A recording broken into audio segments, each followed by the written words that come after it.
Bonjour Richard Malka. Bonjour. Merci d'être avec nous. Et puisque cette émission s'appelle Les Enfants de la République, une question qui est posée chaque semaine à nos invités. Eh bien, qu'est-ce que représente la République pour vous, Richard Malka ? Ça représente une société, un pays, un régime qui a accueilli mes parents. Alors, vous allez nous préciser d'où viennent vos parents ? Du Maroc, qui les a naturalisés français, qui m'a donné des bourses, qui ne m'a jamais vu comme quelqu'un de différent parce que je venais d'une culture et d'un pays différent. Ça représente la loi sur la liberté d'expression de 1881, les grandes lois républicaines. Ça, c'est la loi de 1905 sur la laïcité. C'est Victor Hugo, c'est Zola.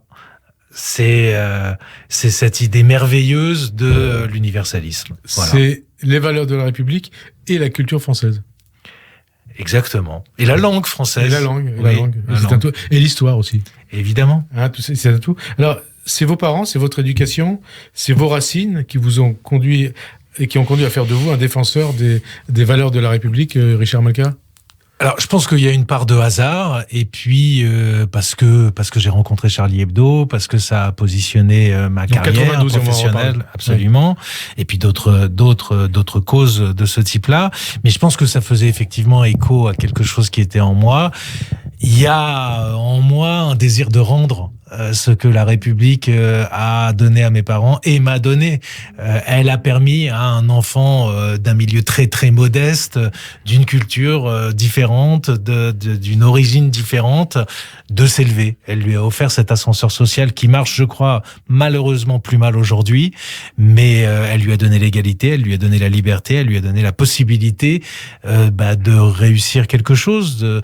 Et donc je me sens redevable. J'essaie, je crois, et inconsciemment de rendre à cette société et à ce pays.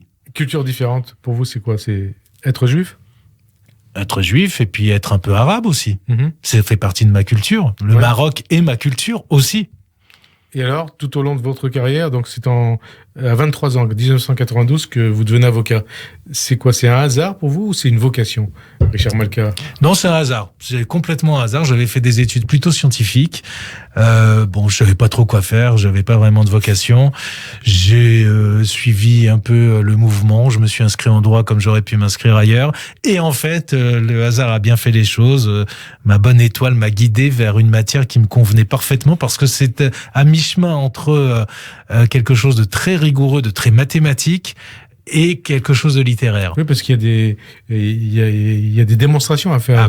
C'était absolument. Quand vous êtes devant des juges. C'est à moitié mathématique, à moitié littéraire, vraiment. Et donc ça me convenait parfaitement. Et ce qui me convenait encore mieux, c'est d'être avocat, c'est-à-dire une profession indépendante que on peut exercer libre, seul, avec une véritable autonomie, sans lourdeur, sans voilà. Donc ça, j'ai trouvé à exprimer mon amour de la liberté au travers de cette profession. Une profession aussi internationale. Vous pouvez l'exercer ici, vous pouvez l'exercer ailleurs. Oui, alors je l'exerce peu de manière internationale, il faut bien l'avouer. Que l'on peut éventuellement. Oui, absolument. Que l'on peut éventuellement. Alors, quels sont les personnages qui ont marqué votre vie, votre parcours, Richard Malka ? Il y en a beaucoup, évidemment. Ceux qui ont le plus marqué votre vie. Je pense que quand on a tous un panthéon, quand on fait des choses, on pense à eux en se disant mais est-ce qu'ils seraient fiers de moi ? Et évidemment dans ce panthéon-là, j'ai Georges Kejman qui était un avocat de génie, qui l'est toujours, mais il exerce moins. Auprès de lui, hein ? J'ai travaillé auprès de lui, je l'ai côtoyé, c'est devenu un proche entre les proches. Enfin, j'ai un amour pour cet homme. Et puis c'était un génie. C'était un génie de la plaidoirie. Il parvenait au domaine des dieux qu'est l'éloquence quasiment à chaque fois. Et donc c'était un immense honneur de travailler à ses côtés, de l'entendre plaider, de l'écouter. Et j'ai appris. Et puis ensuite, il y a eu évidemment toute l'équipe de Charlie Hebdo, qui a été une espèce de famille parce que j'ai grandi avec eux. Pareil, 92, Charlie Hebdo. 92, il y a eu Philippe Val parce que c'est ses fulgurances intellectuelles, c'est sa drôlerie. Et puis il m'a fait confiance. Et puis il y a eu Elisabeth Badinter, bien sûr, parce que elle m'enrichit intellectuellement. Et pourquoi Elisabeth Badinter alors ? Alors, elle aussi, je l'ai rencontrée en fait au premier procès Charlie Hebdo sur les caricatures. C'était un de nos témoins, et j'ai trouvé en elle, j'ai une admiration sans borne. En fait, quand je sais pas quoi penser de quelque chose, c'est un peu mon guide, ma lumière, mon phare. Voilà, on a une communauté, une complicité de pensée, et puis j'aime cette femme. Alors, il y a les personnages, et puis aussi, vous êtes avocat, hein, les procès qui ont dû... J'ai eu beaucoup de chance de rencontrer toutes les personnes que je viens de vous citer. C'est une vraie chance. Et tellement d'autres. Et tellement d'autres. Et alors, donc, il y a les personnes, les personnages, les personnalités que vous avez rencontrées qui vous ont guidé, comme vous dites. Et aussi les procès. Vous êtes avocat, il y a des procès qui ont dû marquer non seulement votre carrière, mais votre vie. Oui. Alors là, déjà, quand on est avocat, c'est plus qu'un métier. Vous pensez comme un avocat, vous vivez comme un avocat, bien en dehors de vos heures de travail. Mais avec les causes que j'ai épousées et que j'ai défendues, évidemment, ça a empiété très largement sur ce que je suis. Ça m'a transformé, ça m'habite. Donc oui, ça donne du sens à ma vie, et ça a pris beaucoup de place, jusqu'à réduire parfois ma vie privée, beaucoup. Mais c'est un choix. C'est un choix parce que je pense que c'était ce qui était important pour moi. J'étais configuré pour ça. Alors il y a un procès qui a marqué, je crois, hein, vous me direz si c'est le cas ou pas, votre carrière, votre parcours, votre vie, c'est le procès Babylou. C'était un procès passionnant. La crèche Babylou, d'abord, oui. Est-ce que vous pouvez rappeler pour nos auditeurs de quoi il s'agit ? C'était une crèche ouverte 24 heures sur 24 pour les femmes qui travaillaient avec des horaires un peu particuliers, la nuit, les infirmières qui avaient besoin de faire garder leurs enfants. C'était une crèche vraiment créée par des militantes, par Natalia Belleato, qui était une réfugiée chilienne. C'était une crèche féministe, dans laquelle s'était impliquée Elisabeth Badinter, justement, et c'était une crèche qui était située à Chanteloup-les-Vignes, qui est un quartier qui n'était pas facile. Donc dans les Yvelines, hein. Voilà, dans les Yvelines. Et cette crèche s'est retrouvée confrontée à une difficulté. Cette crèche se voulait neutre religieusement. Ça faisait partie de leur règlement intérieur, de leur ADN. Et un jour, une salariée a décidé, après une interruption de travail de plusieurs années, de revenir en portant un vêtement islamique, le hijab. Et ça posait problème parce qu'elle était au contact des enfants, et que ce n'était pas autorisé par le règlement intérieur de cette crèche, qui se voulait neutre religieusement et qui ne voulait pas imposer à des enfants d'un très jeune âge cette représentation de la femme. Alors vous étiez l'avocat de la crèche, hein ? Absolument. Et donc je militais pour le droit d'une crèche d'adopter un règlement intérieur qui permette la laïcité et la neutralité religieuse, ce qui ne veut pas dire qu'on est contre les crèches religieuses, à chacun de faire ce qu'il veut, mais qu'au moins on ait le droit d'avoir une crèche laïque. Alors vous avez plaidé, vous avez gagné, hein ? Et 5 ans plus tard, j'ai gagné. Après, il a fallu remonter jusqu'à l'assemblée plénière de la Cour de cassation, voilà. C'est-à-dire la plus haute juridiction. Et auparavant, 5 ans plus tard, avant la Cour de cassation, il me semble, hein, le comité ou un pseudo-comité des droits de l'homme de l'ONU condamne la France, reconnue coupable de violation de la liberté de manifester sa religion et discrimination envers les femmes musulmanes. C'est triste, avec un représentant de la France qui vote contre la France. Je ne sais pas comment on nomme ces gens-là dans ces comités des droits de l'homme. Alors il y en a beaucoup. Mais je ne sais pas si à l'époque, tout cas à un moment, c'est un comité qui a été dirigé par un Libyen. Oui, c'est assez particulier comme vision des droits de l'homme. Voilà. Et alors c'est fascinant parce que souvent, les seuls membres de ces comités qui votent pour la France et la position laïque de la France, ce sont des juges tunisiens ou des juges, mais on est fou parfois dans ce pays. Et pourquoi on parle, pourquoi je tenais à ce qu'on parle de ce procès Babylou, parce que je crois, vous me direz si c'est le cas ou pas, que ça a marqué un tournant dans l'entrisme des associations islamistes dans les strates de la société française. Est-ce que pour vous c'est le cas ou pas ? On a tenu bon, mais pour une association qui tient bon ou une entreprise qui tient bon, combien font d'échecs ? Parce qu'on veut pas de problème. Et ça a été documenté. Il y a eu des rapports sur l'entrisme dans le monde du travail de l'islamisme. Et il y a eu une quinzaine de rapports là-dessus. Donc, et alors, si je parlais... Pardon, je vous ai interrompu. Non. Et effectivement, c'est un problème réel. Les vêtements, les prières, les locaux réservés. Il y a eu un rapport sur la RATP. Oui, on a laissé faire beaucoup. Et alors, si je parlais d'entrisme d'associations islamistes dans les différentes strates de la société française, c'est que je pensais notamment au CCIF, qui avait pris position contre Babilou, qui était très, très, très active. En France et à l'international. Je pense aussi aux frères musulmans, de Tariq Ramadan, ou à toutes ces associations culturelles ou cultuelles qui considèrent que la loi de l'islam, la charia, et la charia sont supérieures aux lois de la République. Mm-hmm. Oui. C'est effectivement ce qu'elles pensent. C'est ce qu'elles pensent. Et puis alors aussi, il y a eu... Ceci dit, elles ont le droit de le penser. Elles ont le droit de le penser, mais ne pas imposer les choses. Oui, et puis c'est surtout à nous de leur dire non. Voilà. Et alors, il s'est passé aussi autre chose. Je crois que c'était en 2018, quand ça arrive en cours de casse. Un peu avant, je crois. Ou un peu avant, en tout cas. Ouais. Il y a l'intervention de l'Observatoire de la laïcité contre vous. Oui. Dont Marlène Schiappa a annoncé la semaine dernière sur Radio J. J'ai souvent dit ce que je pensais de l'Observatoire de la laïcité. J'ai même signé récemment une tribune les concernant. Objectivement, cet observatoire, dont une partie des membres a démissionné il y a déjà bien longtemps, les membres de la société civile, n'a plus aucune légitimité dans le monde laïque, dans son ensemble. Il s'est discrédité à plusieurs reprises. Quand il faut en changer, il faut passer à quelque chose de sérieux. Je sais pas, mais comment vous expliquez que des gens qui viennent de la gauche, vous aussi vous venez de la gauche a priori? Oui. Jean-Luc Bianco. Mais j'y suis toujours. Voilà, Jean-Luc Bianco et son secrétaire général Cadenne et fait ce parcours et emprunté ce parcours. C'est le parcours d'une partie de la gauche qui, d'une part, n'avait pas vraiment de légitimité à se retrouver à ces postes-là, mais enfin ça, ce sont les jeux politiques. Pourquoi c'est pas quelqu'un comme Jean Glavany, qui est un vrai laïc, qui connaît le sujet, qui a travaillé le sujet, qui est un vrai républicain? Pourquoi c'est pas lui qui a été nommé? Et Jean-Louis Bianco, probablement parce qu'une proximité avec Ségolène Royal, et puis c'est un jeu politique, c'était au moment. Et puis on arrive ce qui nous conduit à parler de votre engagement à Charlie Hebdo, qui débute. Mais la laïcité, c'est une conviction. Ouais. Ça peut pas être un jeu politique. Bien sûr. Et on va reparler d'ailleurs des jeux politiques autour de la laïcité, autour de l'islamisme, autour de l'islamo-gauchisme et autour de l'extrême gauche. Ce qui nous conduit, ce dont vous venez de parler à l'instant, à parler de votre engagement à Charlie Hebdo, qui débute donc en 1992. Charlie Hebdo, c'est une partie de votre vie. Ah oui. Au moins. C'est 30 ans de ma vie. Si ce n'est votre vie.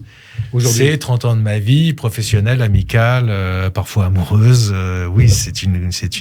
Et puis c'est une partie de ma vie dans la joie et dans la tragédie. Alors justement, qu'est-ce que le massacre de 2015 a changé dans votre vie, Richard Malka? Il y a évidemment un avant et un après. Catherine Meurice a très bien résumé ça, je trouve. Je pense qu'on y a tous laissé une part de légèreté. Une part de légèreté, mais comment? Oui. Mais on en sort. Alors indemne, non. Plus profond, peut-être. En tout cas, pour certains de mes camarades, ça c'est certain.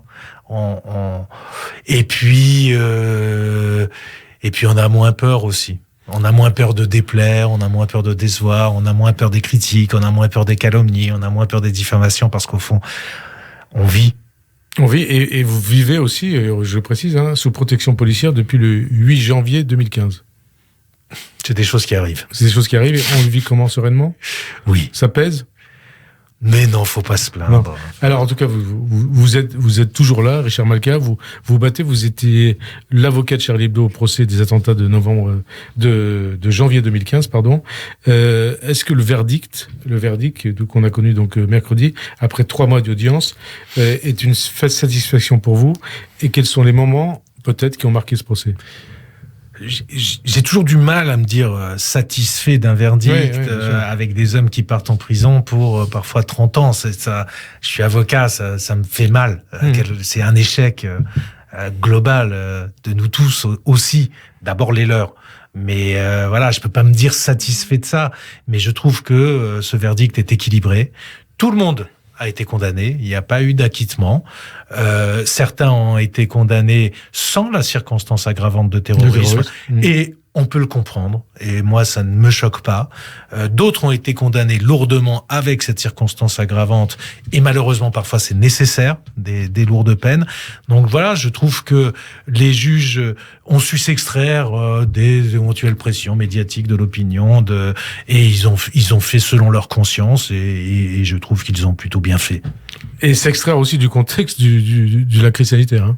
Ah bah ça a été très compliqué. Ça nous a compliqué la vie à tous. À tous. Alors, le procès de Charlie, procès d'Hypercacher, Richard Malka, qu'est-ce qui lie ces deux massacres ? La haine de l'autre, c'est ce que j'ai plaidé en tout cas. Le juif, c'est l'autre. C'est celui qui est différent depuis 5000 ans, celui qui refuse de se convertir. Puis même quand il se convertit, on le croit pas. C'est la singularité. Et Charlie Hebdo, c'est l'autre qui est libre, qui est libertaire, qui pense librement, qu'on ne convertira jamais non plus. Et donc c'est la différence en fait. Et d'ailleurs, j'ai un souvenir personnel. 2015, François Hollande qui me dit, même Charlie Hebdo, c'était un massacre antisémite. C'était un attentat mais il a raison. Antisémite. Et François Hollande. Mais il a absolument raison. Et l'Hypercacher, c'est un massacre contre la liberté d'expression. C'est lié. Les deux sont liés. C'est indissociable. Et d'ailleurs, je le rappelais en plaidant, Theo Van Gogh, quand il est assassiné, évidemment, on assassine la liberté d'expression. Mais qu'est-ce qu'on fait ensuite ? On lui plante un couteau dans le torse, avec un petit mot sur le poignard, qui menace Ayaan Hirsi Ali, la co-auteure de son documentaire sur la soumission de la femme dans l'islam. Donc ça, on peut le comprendre. Et les juifs, qui n'avaient rien à voir avec Theo Van Gogh. Donc c'est toujours lié. C'est toujours lié. La liberté d'expression, les juifs, enfin... Et c'est fascinant d'ailleurs. Et l'autre. L'autre. Et alors, votre plaidoirie au procès Charlie a été unanimement saluée. Elle a même été reproduite en partie dans le monde. Vous disiez, vous avez dit à la barre, Charlie est devenu une idée, on ne la tuera plus. En dépit, Richard Malka, de tous ceux qui veulent empêcher ces idées de s'exprimer aujourd'hui. On tuera jamais l'indomptable liberté humaine. Et cette aspiration-là, elle ne mourra jamais. En dépit du terrorisme. Mais bien sûr. Alors après, ça peut passer par des hauts, des bas, des guerres, des abandons, mais à terme, bien sûr qu'on ne la tuera jamais. Parce que vous disiez aussi d'ailleurs au cours de cette plaidoirie que vous avez reçu et les parties civiles avec vous des milliers de menaces. Un enseignant a été décapité à Conflans-Sainte-Honorine et des gens ont été tués dans cette basilique de Nice. Et rue Nicolas Appert. Pas tué, mais atrocement blessé. Parce que c'était Charlie. Oui. Et donc ça a aussi marqué le procès. Ah bah évidemment. Et ça vous a marqué aussi. Bien sûr. Et puis c'était encore des caricatures de Charlie concernant Samuel Paty. Donc évidemment ça nous concerne. Et à chaque attentat on revit les choses. Et ça donnait une densité encore supérieure à ce procès. Et vous vous dites aujourd'hui, il y aura encore des attentats ? Malheureusement oui. Il y aura encore des attentats, il y aura encore des procès, il y aura encore des condamnations. C'est malheureusement inévitable, d'autant que la France se retrouve aujourd'hui en première ligne. Et qu'est-ce que vous dites à ceux qui ont dit après, au moment au début du procès, puis après l'attentat de la rue Nicolas Appert devant les anciens locaux de Charlie et les autres, Samuel Paty, la basilique de Nice, les caricatures, en fait, il faut pas les. Il faut pas les reproduire. C'est ce que j'ai. Vous l'avez dit pendant le procès. Bien sûr, je l'ai dit. Mais pour nos auditeurs. Simplement, en Autriche, il y a eu un attentat. En Autriche, il n'y a pas de Charlie Hebdo. Il n'y a pas de caricature. C'est un des derniers pays d'Europe à réprimer le blasphème. C'est pas un pays laïque. C'est même pas un pays qui a un passé colonial. Et ils ont eu des attentats quand même. Qu'est-ce qu'il faut qu'ils abandonnent? Et au Mozambique, il y a eu 50 personnes décapitées, des musulmans. Ils n'étaient pas en train de caricaturer le prophète et ils n'étaient pas en train de lire Charlie Hebdo. Au Nigeria, 125 personnes, des musulmans, ont été égorgés. Il y a quelques jours, ces 300 lycéens ont été kidnappés, heureusement libérés. Même peut-être 500. Oui, et 200 ou 300 libérés. Qu'est-ce qu'ils doivent abandonner, eux? Évidemment que ça ne s'arrêtera pas aux caricatures et même pas à la liberté d'expression. Ça s'arrêtera le jour où on abandonnera toutes nos libertés. Et évidemment, nous ne le ferons pas. Donc voilà. C'est pour ça que vous dites que le renoncement, c'est le contraire de l'esprit Charlie. Il n'y a pas de salut dans le renoncement.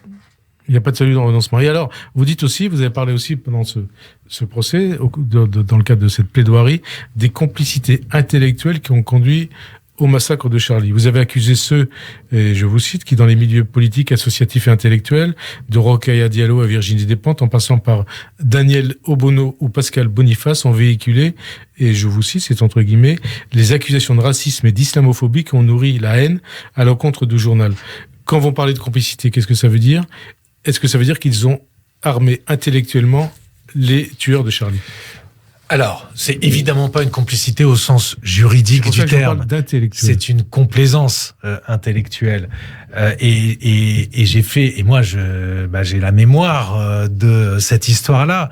Donc je recense depuis 2006 toutes les déclarations, et il y en a beaucoup, à gauche, à droite, à l'extrême droite, à l'extrême gauche, de politiques ou d'intellectuels plus ou moins virulentes, et ça a commencé par Jacques Chirac, disant que nous mettions de l'huile sur le feu, que c'était irresponsable, qu'il fallait arrêter, voire même déposant des propositions de loi pour rétablir le délit de blasphème. Ça s'est fait en 2007 à l'Assemblée nationale. C'était Monsieur Roubaud et le vice-président de l'Assemblée nationale de l'époque, dont j'ai oublié le nom. Donc c'était l'UMP.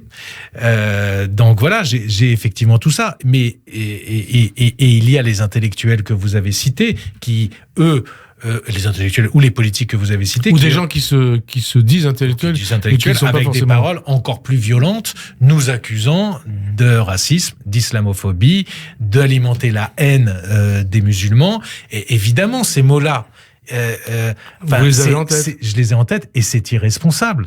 Pascal Boniface. On a été de tous les combats antiracistes. Eux, non. Nous, oui. Et quand les gens entendent ça, quand des esprits un peu faibles entendent ça, ça provoque de la haine. On leur dit, vous êtes humiliés par Charlie Hebdo vous fait la guerre, Charlie Hebdo ne vous aime pas, Charlie Hebdo vous humilie. Et ben voilà. Ça peut conduire au passage à l'acte ? Un jour, en tout cas, ça participe du climat qui permet le passage à l'acte. Et y compris quand il y a eu l'incendie d'un journal, ce qui ne s'était jamais produit, on a encore eu les mêmes déclarations.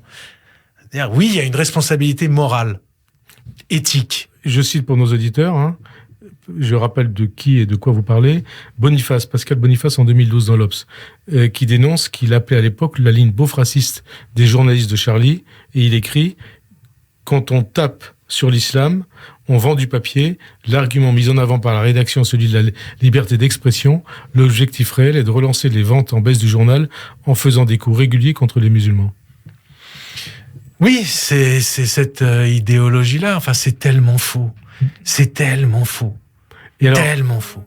Notre seul combat, c'est un combat pour l'égalité des religions. La laïcité, c'est ça. Mais c'est ça. C'est un combat pour la banalisation de l'islam. Nous ne considérons pas que les musulmans ont moins d'humour que les autres. Donc, nous traitons l'islam comme le judaïsme, comme le christianisme, comme toutes les religions, de la même manière. Et il faut pas sortir une religion du pacte républicain. On peut pas accorder un régime de faveur à une religion par rapport aux autres. Ce serait la pire des choses. C'est tout ce que nous avons fait. Daniel Obono. Je veux parler d'elle parce qu'elle est aujourd'hui députée de la République. Mais moi j'en ai beaucoup parlé, donc j'ai plus de messages à faire passer sur ces personnalités-là. Mais elle écrit dans son blog en 2015 qu'elle n'a pas pleuré pour Charlie, et puis elle dédouane Dieudonné. Oui. Est-ce que vous considérez que elle est dans son rôle aujourd'hui comme députée de la France Insoumise à l'Assemblée nationale ? Mais moi j'ai aucun problème. D'abord je l'ai dit en plaidant, elle a le droit de penser ça, elle a le droit de l'exprimer, et heureusement qu'elle a le droit de l'exprimer, mais simplement, faut assumer ensuite. Et il faut assumer, y compris pour le parti qui l'a fait élire député de la République. Je veux dire, c'est un marqueur. C'est-à-dire, c'est un marqueur. C'est-à-dire, ça donne l'orientation de ce parti. C'est-à-dire, Obono est un marqueur pour le parti. Ah bah oui, faut être cohérent. Moi, ça me pose pas de problème, mais on peut pas dire tout et son contraire. On peut pas dire je suis laïque et je suis Obono. À un moment, faut choisir, quoi. Moi, ça me pose pas de problème qu'il y ait un parti qui soit un peu indigéniste et communautariste donc vous parlez de la France Insoumise. Oui, et qui est une complaisance comme ça qui est une véritable complaisance pour un phénomène religieux et qui se transforment en programme politique. Ils ont le droit, mais simplement, il faut assumer. Il faut assumer. Et alors, vous, on a l'impression que votre ligne de mire, c'est l'extrême gauche quelque part. Bah, en tout cas, c'est la gauche, parce que je considère toujours que c'est ma famille et que je pense que c'est là que se perdra ou que se gagnera le combat. La laïcité, c'est, alors je caricature un peu quand même, mais c'est quand même historiquement une idée de gauche. De même que la liberté d'expression. Ben oui, et puis qui a migré à droite aujourd'hui et que la gauche a abandonné parce que culpabilisation, parce que idéologie victimaire, parce qu'elle avait perdu ses repères. J'ai l'impression qu'aujourd'hui les choses changent. Alors c'est pas toute la gauche, hein. Il y a toujours eu des vrais laïcs à gauche, et j'ai l'impression qu'aujourd'hui on retrouve un peu ses fondamentaux, sauf effectivement du côté de l'extrême gauche. Mais ça, en plus, je ne comprends même pas le calcul électoral, parce que c'est un naufrage électoralement. Le NPA l'a fait. Ils sont à 1,5%. Je pense que ça va finir comme ça pour la France insoumise.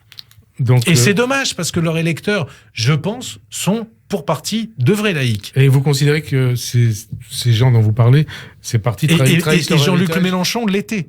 Républicain. Oui. Et laïc. Oui. Et qu'est-ce qui s'est passé ? Mais comment on fait pour ensuite faire élire Daniel Obono ? Je sais pas. Qu'est-ce qui s'est passé ? Et c'est pas une question de personne, c'est une question d'idée. Je suis pas politique. Est-ce qu'il y a eu un calcul électoral en se disant les 600 000 voix qu'il m'a manqué à l'élection présidentielle, je vais les chercher dans les banlieues ? C'est un très mauvais calcul. Et quand on parle d'islamo-gauchisme, ça vous parle justement ? Alors moi, j'en emploie jamais ce terme-là. C'est pour ça que je vous pose la question. Parce que c'est une facilité, parce que c'est la réalité est plus complexe que ça. C'est comme laïcard, c'est trop facile. On englobe des gens qui pensent différemment, qui ont des pensées complexes. Donc voilà, j'essaie de ne pas employer ce terme-là, mais la complaisance d'une partie de la gauche pour l'islamisme, oui, c'est une réalité. Et d'ailleurs, quand Le Monde écrivait il y a quelques semaines, parlait des laïcards, des laïcistes qui avaient... c'est une facilité. C'est une facilité, mais c'est une faute ou pas de parler? Oui, c'est une faute. Ça manque de complexité. Hein. Quand on est avocat ou journaliste, je pense qu'on doit toujours s'adresser à l'intelligence des gens et dans la nuance. Le Monde, c'était donc il y a quelques semaines, l'offensive des laïcards a été payante. Et les partisans d'une laïcité offensive se félicitent de l'évolution d'Emmanuel Macron sur ce sujet. Alors, je ne sais pas ce que c'est que les laïcards. Ouais. Bon, voilà, je sais ce que c'est que les laïcs, mais je ne sais pas ce que c'est que les laïcards. Déjà, c'est péjoratif. Et deux, je pense pas que ce soit les laïcs qui aient une influence quelconque sur Emmanuel Macron. Je pense que c'est les événements qui ont une influence, et la réalité de la France qui a une influence sur Emmanuel Macron. Je pense que c'est plus les attentats qui ont une influence sur Emmanuel Macron. Et alors, il y a dans l'actualité... Et ce qui lui remonte des notes de ses préfets, de ses... des services, éventuellement. Oui. Alors, dans l'actualité, Richard Malka, il y a aussi le cas de la jeune Mila, qui a été exclue de son collège militaire. Enfin, moi, j'ai jamais eu aucune influence sur Emmanuel Macron. Je ne l'ai jamais vu de ma vie, je ne le connais pas. Il doit vous entendre quelque part. Mais en tout cas, c'est lui qui décide et c'est pas vous qui prend ses décisions. Et donc, on la brame, cette jeune Mila. De la même manière, alors je dis à destination du président Erdogan qui a reproché à Emmanuel Macron d'avoir autorisé la publication des caricatures, il n'en est pas responsable. Nous ne soumettons pas à Emmanuel Macron nos caricatures avant de les publier. Et la jeune Mila exclue de son collège militaire, on la blâme parce qu'elle est menacée de mort par des islamistes. Est-ce que c'est ça pour vous la République, Richard Malka ? Le cas de Mila nous remplit d'effroi. Parce que là, on s'en prend à une adolescente de 16 ans qui n'a rien fait de mal, qui n'a violé aucune loi, qui n'a fait qu'exercer son droit comme le procureur de la Vienne l'a constaté.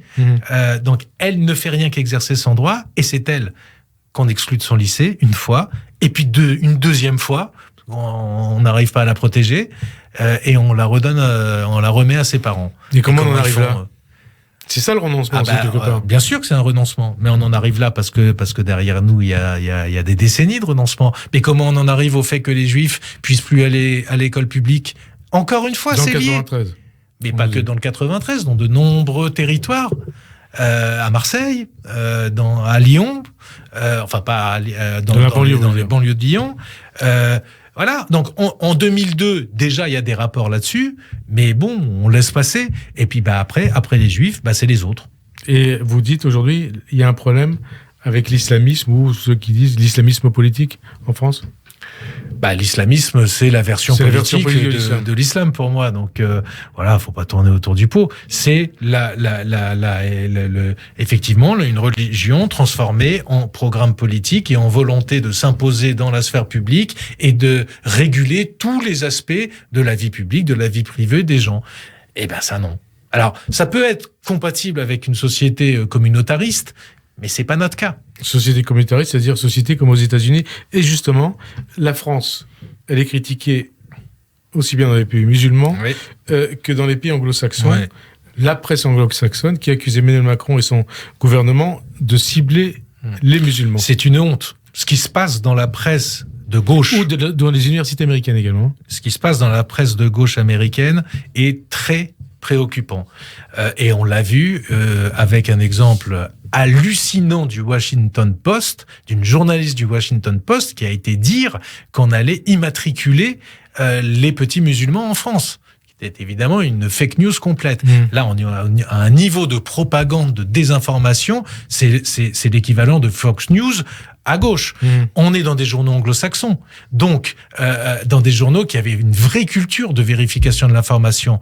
Là, on est à des années-lumière de ça. On est dans du militantisme. On a tourné le dos à cette culture de la rigueur de l'information et on tourne le dos à la liberté d'expression, qui est pourtant l'ADN des États-Unis. Et nous prenons cette place-là. Nous, en France, nous la retrouvons parce que nous retrouvons la position que nous avions au XVIIIe siècle. Et je pense que ça leur donne un miroir insupportable. Et les attaques développées par cette gauche, par cette presse militante qui a abandonné, qui est un naufrage journalistique, qui a abandonné la rigueur journalistique, qui a abandonné la liberté d'expression, qui publie des fausses nouvelles, des fake news, qui s'en excuse même pas. Je sais pas s'il y a une sanction contre une journaliste, mais c'est irresponsable. Ça, c'est de la complicité intellectuelle des terroristes. Quand vous dites à des gens en France, immatricule les enfants musulmans, ça provoque évidemment de la haine, de la violence. Et alors on parle de deux journaux notamment, Washington Post et New York Times. Absolument. Des monuments de la presse américaine. Ouais. Un naufrage. Et un naufrage éthique et moral. Comment on a pu en arriver là ? Mais je vous rappelle que 150 intellectuels de gauche il y a quelques mois, se sont alertés de cette situation-là. Au New York Times, maintenant, on vire les journalistes parce qu'ils pensent pas comme il faut. On en est là, dans ces journaux-là. Il y a une espèce de maccarthisme à l'envers qui est en train de prendre le pouvoir. Alors, il y a encore des très grands journalistes, mais ils sont en minorité. Et alors, ce qui se passe aux États-Unis ? C'est la génération qui aura trahi l'idée de journalisme. Ce qui se passe aux États-Unis, ça peut se reproduire ou ça se reproduit déjà en France ? Ils sont beaucoup plus loin que nous. Que ce soit dans les médias ou dans les universités, mais il y a un lobbying, un espèce de colonialisme où on veut imposer de manière hégémonique la culture américaine à toute l'Europe, qui est très préoccupant. Alors, et surtout, ils nous donnent des leçons de morale en permanence, c'est franchement désagréable. C'est pas nous qui avons inventé les armes de destruction massive. Et ils ont déjà disloqué la société américaine d'une manière très préoccupante. Qu'est-ce qu'ils veulent faire ? La même chose en Europe ? Alors, arrêtons avec les leçons de morale. Quand vous défendez ces causes de laïcité, ainsi de suite, au tribunal, vous êtes a priori en compagnie de la Ligue des droits de l'homme. Est-ce qu'aujourd'hui la Ligue des droits de l'homme fait son travail ? Écoutez, la seule chose que je peux vous dire avec une certaine tristesse, c'est qu'au procès qui vient de se terminer, il y avait toutes les grandes associations antiracistes. Et même le MRAP, ça n'a pas toujours été simple pour eux, parce que au moment des caricatures, y compris une scission. Et une partie du MRAP accusait Charlie Hebdo d'être islamophobe. Ils ont eu le courage d'être là, au procès, à nos côtés, aux côtés des victimes juives. Procès contre Soral. Exactement, et je leur rends hommage pour cela. La seule association qui n'était pas là, c'était la Ligue des droits de l'homme. Et comment vous l'expliquez ? Non mais imaginez ce que ça veut dire. La Ligue des droits de l'homme, qui a été créée au moment de Dreyfus, n'est pas aux côtés des victimes de l'hypercacher.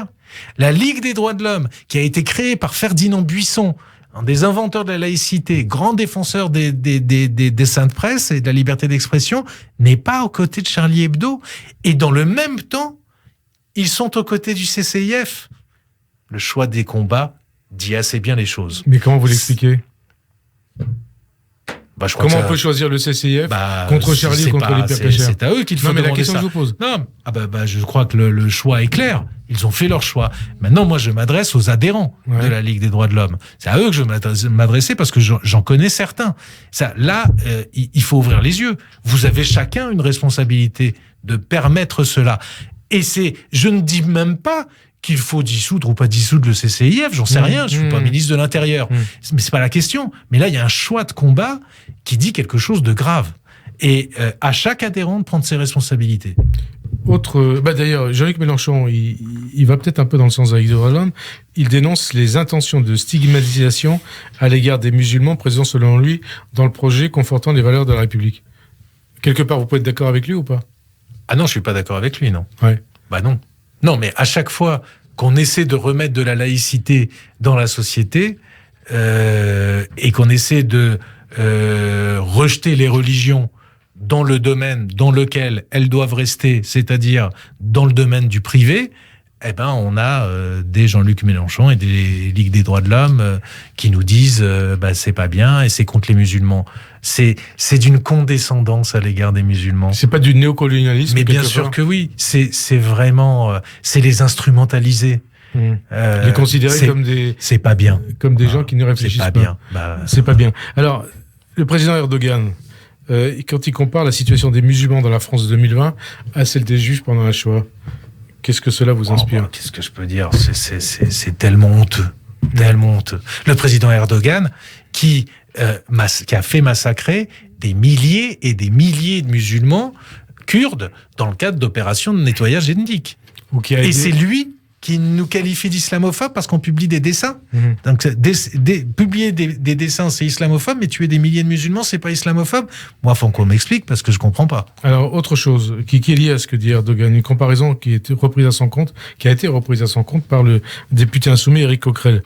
C'était le 19 octobre dernier, donc il y a 2 mois, sur Sud Radio. Et je vais le citer. En référence à la période hitlérienne, il a déclaré « L'islam d'aujourd'hui est une religion qui subit un véritable racisme en tant que religion, comme l'a été à un certain moment, avec une autre ampleur évidemment, la religion, je vais en clair. Non, mais c'est une honte. Pour Coquerel, la France de Macron serait quelque part comparable à la France de Vichy mais c'est une honte. Et de Pétain. Non mais est-ce qu'il faut rappeler que les Juifs n'avaient pas le droit d'aller dans les jardins publics, d'entrer dans des magasins, d'exercer des professions, qu'ils étaient ensuite déportés? Et qu'ils ont été exterminés par Pétain. Et qu'ils ont été exterminés, mais même sans aller jusque-là. Ouais. Ils étaient exclus de la société, ils n'avaient pas le droit d'être avocats, ils n'avaient pas le droit... Mais voilà. C'est invraisemblable. Et donc, quand vous entendez un député... C'est invraisemblable de faire ces comparaisons-là. C'est irresponsable, ça donne envie de vomir. Quand vous entendez donc ce député Coquerel dire ça, vous dites « j'ai envie de vomir ». Ça, c'est écœurant, oui. C'est écœurant. Et comment vous expliquez... Et ce sont les mêmes qui, à partir... de l'assassinat de Samuel Paty par un Tchétchène, mettent en cause toute la communauté tchétchène dans son ensemble. Nous n'avons jamais fait ça. C'est ça le racisme. Et alors, c'est ça les amalgames. Donc 2015, c'était il y a 5 ans. Hein, vous avez suivi ça de près. Et donc après ces attentats, après ces massacres de Charlie et de l'hypercacher, il était de bon ton de dire que la République devait reconquérir les cœurs et les esprits. On a l'impression que 5 ans après, ça a plutôt empiré. C'est le cas ou pas ? Je pense que ça... je l'ai déclaré d'ailleurs. Oui, ça a empiré. Je pense aussi que depuis quelques mois et l'ouverture de ce procès et tout ce qui s'est passé autour, les choses bougent, les lignes bougent plutôt dans le bon sens. Et alors, puisqu'on est... Il y a une prise de conscience. Puisqu'on est en fin d'année... à quelques semaines avant le 2021. Quels sont vos vœux pour 2021, Richard Malka ?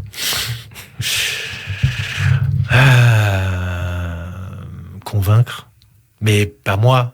Là, moi, je passe le flambeau. Hein. J'ai fait tout ce que je pouvais. Que chacun ait ce désir de convaincre, ce désir d'expliquer. Parce qu'au fond, je me dis qu'on veut tous la même chose. C'est pas possible que, y compris monsieur Jean-Luc Mélenchon et monsieur Coquerel, aient une quelconque complaisance envers ce qui est un fascisme, qui tue plus de musulmans que des personnes d'autres religions d'ailleurs. Les principales victimes, ce sont les musulmans. C'est pas possible. Ils vont ouvrir les yeux à un moment. Eh ben, on l'espère avec vous, Richard Malka. Merci en tout cas d'avoir répondu à notre invitation. Merci à vous. Et à dimanche prochain. Merci.